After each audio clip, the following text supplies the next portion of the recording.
আপনি তো কোনো সাধারণ ব্যক্তি নয়, কোনো সাধারণ পয়গম্বর নয়। ও নবী, আপনি হলেন রাহমাতাল লিল আলামিন। আমি আল্লাহ রাব্বুল আলামিন সারা দুনিয়ার জগতের জন্য আপনাকে রহমত স্বরূপ পাঠাইলাম।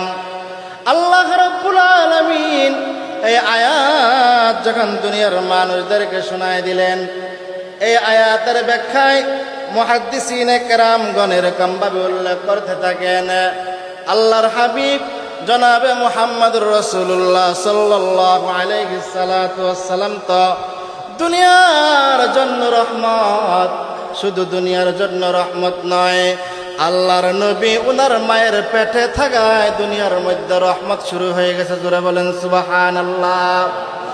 মক্কার মধ্যে